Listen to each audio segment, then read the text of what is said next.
The following program is a satirical look at Indigenous news, politics, and current events. Reconciliation is advised.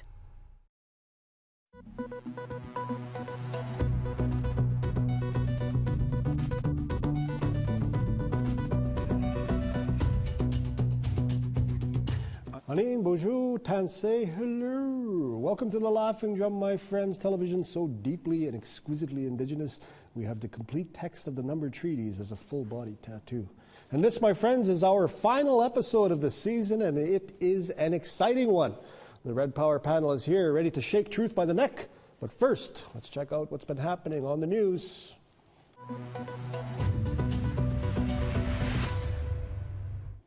With just days before Ontarians head to the polls, Doug Ford is facing accusations of buying memberships to his party. The leader of the province's Progressive Conservatives and possible Albino Hulk denies the accusation.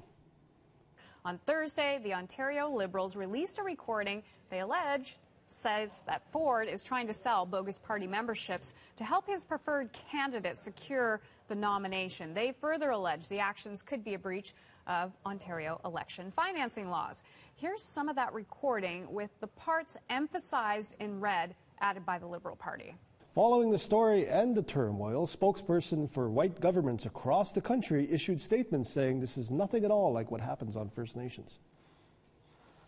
A Globe and Mail columnist has apologized for an editorial piece which both praises Winnipeg and calls Indigenous peoples in poverty a stain on the otherwise booming city. In the piece, author Benjamin Scheinwald writes that, quote, there are many in the city who lag behind, including sizable parts of the city's large Indigenous community, some of whom live in deplorable conditions. This is a terrible stain on an otherwise impressive recent economic record, unquote. That's funny, because I like to think that the racist assholes are the real stain on this city. But maybe that's just me. All right. U.S. President Donald Trump just keeps on being Trump. The commander-in-chief recently spoke to graduates of that country's Naval Academy and angered many by praising the nation's history of genocide. That our ancestors trounced an empire, tamed a continent, and triumphed over the worst evils in history. Mr. Trump, you can't even tame your own hair, so shut your lips. And finally, a surprising yet delicious discovery has scientists raising the alarm about pollution in the world's oceans. During the exploration of the famed Marianas Trench, the deepest known part of the ocean, researchers discovered a fully intact can of Spam, which, as we all know, contains delectable processed meat. If this trend continues and more cans of meat are found, scientists fear that Indigenous peoples will soon evolve to have gills, allowing them to dive deep underwater. I know I would.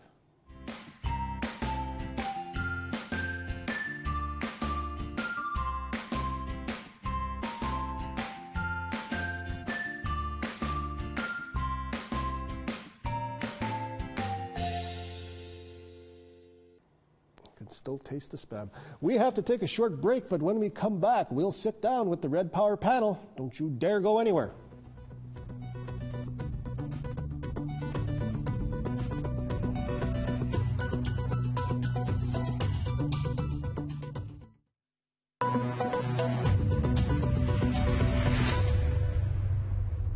All right, welcome back to the Laughing Drum, my friends, and I am here for the last time this season with the Red Power panel.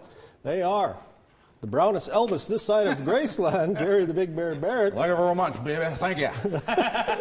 Big witch. A comic whose mustache has its own agent and a condo in downtown Toronto, Sasha Mark. And comic and Indigenous Shirley Temple, Don Lavan. Welcome to you all. So, Jerry, speaking of Elvis, you are looking a little extra Elvis today. I was kind of hoping you would have worn the suit. Mm-hmm. Where are you going after the show? Well, as you know, there are wildfires affecting our communities in northern Manitoba, of course, across BC and other communities. And 600 evacuees are going to be fed by the Red Cross at the Friendship Center in Winnipeg today. And so they're looking for entertainment, so I'm heading there. I was invited there after the show to put on the jumpsuit and do my Ojibwe Elvis show. Beautiful. One of these days we're going to have to show the... One of these days. the Elvis show, because I've never actually seen it. But, well, jump in my Uber after the show and come on with me. Ichi Uber, I love it. All right, let's get serious here for a second. It's like, Okay, so our first topic, a federal court judge has approved an $875 million settlement for survivors of the Sixties Scoop, but not everyone is satisfied. So for those who don't know, the Sixties Scoop is the forceful taking of Indigenous children from their families and adopting them out to mainly white families across North America, although some kids even showed up as far as the United Kingdom. Speaking of the settlement, some survivors felt the process for creating that settlement was rushed and that the judge had already made up his mind before even reaching a decision, while others feel the amount of money is nowhere near enough to compensate them for a lifetime loss. Red Power panel, I don't know who wants to go first. What are your first thoughts? Groan. Of course, lots of people are unsatisfied. I mean, when I read the article, I was really disgusted with it and just disappointed that the outcome would be maybe $50,000 per participant who goes for it. And what's that? That's like a year's wage? 1 year's wage, and they're done with us. So that's disappointing. Jared? Well, I did go through the 60 Scoop myself, Yep. and was scooped out of Saugeen First Nation and was a foster child, and then was eventually adopted into a non-Indigenous home, Anglican raised, lots of education. I was one of the fortunate ones that actually got a nice family and was treated, humanely. So that was my experience. But so many people went through a horrible experience, and my sisters included. They had some really some difficult times, and so the amount of money that they've set aside.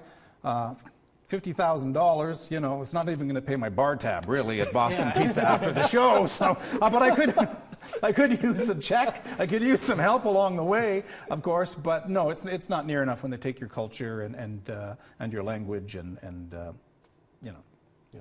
It's a sad story all the way around. Yeah, it is. Sasha? It's like all your pain and all of your suffering is worth 2 Honda Civics, Like, it's just like, you're good, I'll give you 2 Honda Civics. That's one way to look at it. You'll be okay, It's like, fuck off. What, would you accept compensation? Yes! I'd scoop it up. Scoop it. For the longest time, I didn't know if I would or not, because I didn't think if it was being honorable to my mother, who was, had to give up 10 children. We have a family of 10 children. I didn't know if it was going to be, honorable to take money for that. But then I thought, she's not here anymore, and so why not? Don't laugh at my mother, for the love of God. Oh, it's a laughing drum. Go ahead. But so I thought to myself, I would take a check. I did turn my thoughts around and thought, I will, why not? Yeah, I'm the only one in my family that didn't go to residential school, and so... That explains the tie. Yeah, well, yeah. So I didn't get compensation. No, so, okay. Yeah. So I've always asked myself, if I was offered compensation, would I take it? And you know what? I probably would. Yeah, but 50,000 isn't enough. We need like $1 million, or we each need like our own oil well somewhere out on something that constantly something that's going to constantly churn out money that we can pass on to our children. And I don't think you can ever look down on somebody who ever takes that money too. At the end of the day, it's money.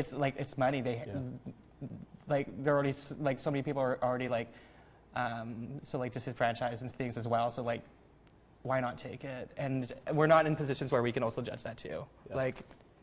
It's a situation. Gary, you said something already, but what would be a fair amount, do you think? It's difficult. How do you put a price on something like 3 that? Honda Civics. 3 Honda Civics. At least 3 Honda Civics. 3 Honda Civics.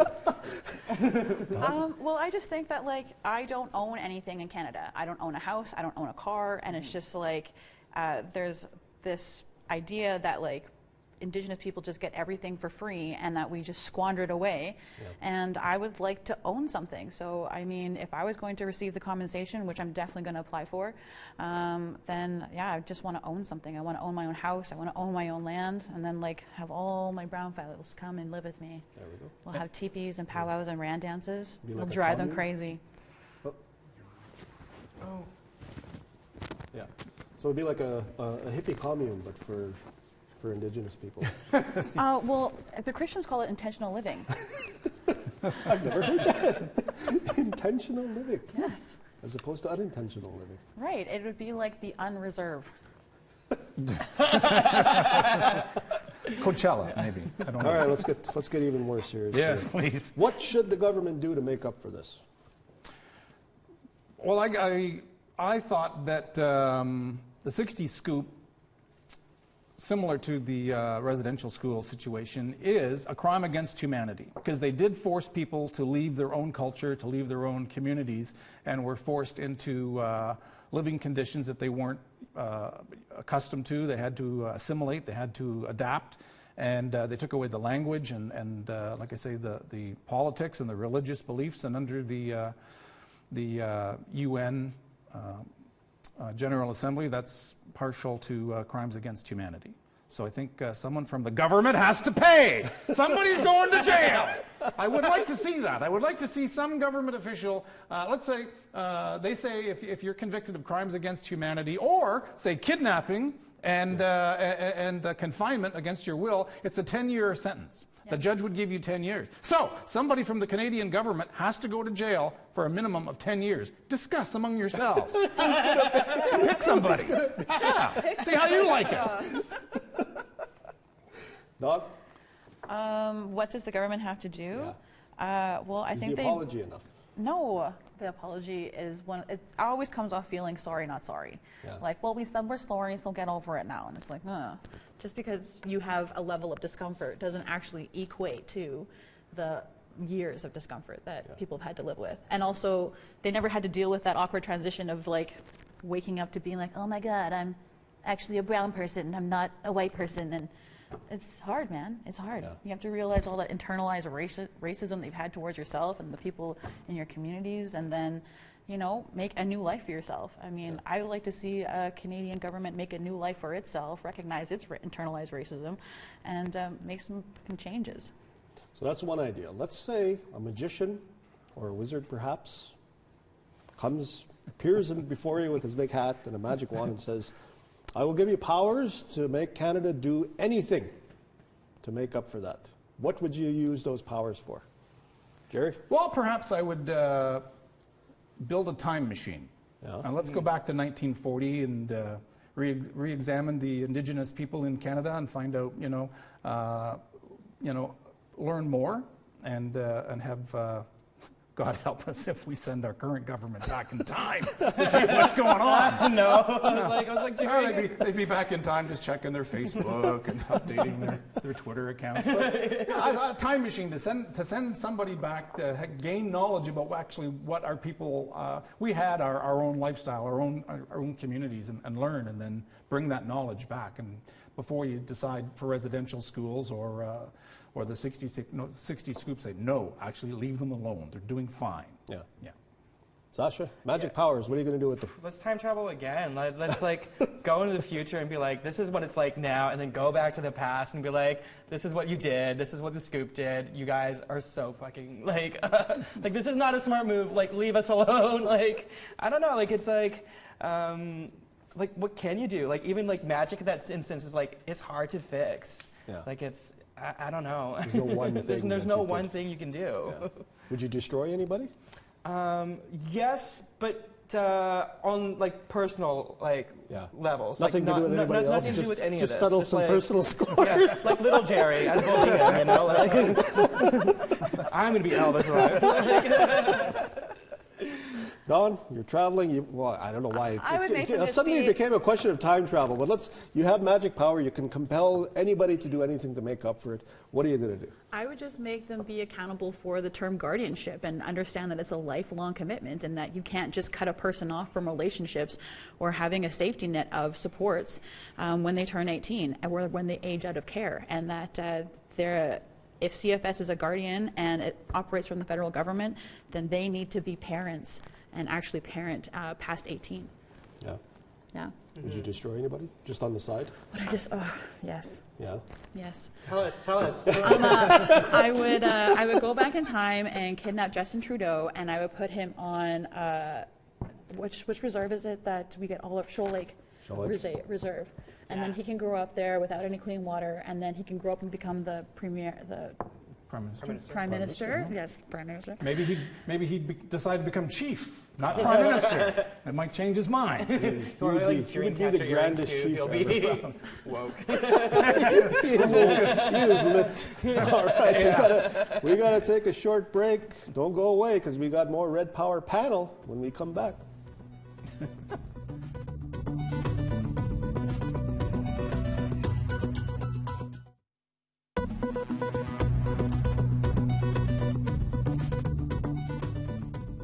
Did you know we got the social medias?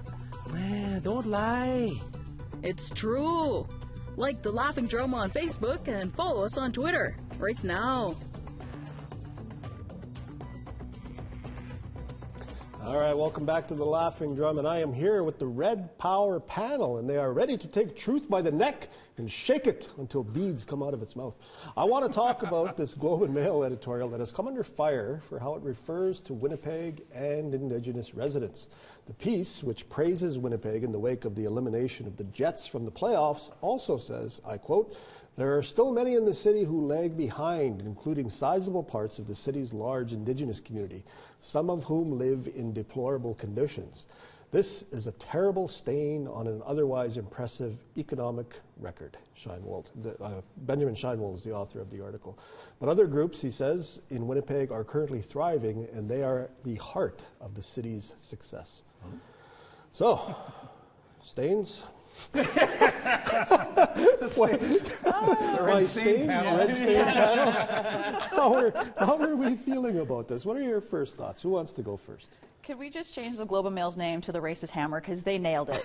You hear that? Sasha, you're... I'm the stain. I look at you, for God's live in the West End. I'm fostering kids right now. It's like I'm the epitome of, I guess, what a stain. That's bullshit. Like real talk, man. That's like wear a stain on your white shirt. Calm the fuck down. It's and I think it's it puts this overlaying image of just Indigenous people being perceived as this stereotype again. And just to invalidate everything that else is going on in the Indigenous community by just saying that is just kind of I'm dumbfounded. And even if its intent was to be I don't know. But the thing is, the reason why that stain is there is not because of us. It was because of the government. That's the real truth. They spilled that coffee on us, and we're just sitting in it. It's bullshit. Sorry. Sure. I expect the government to come up with some sort of a product called Stain Away and just spray it at me when I walk down the street.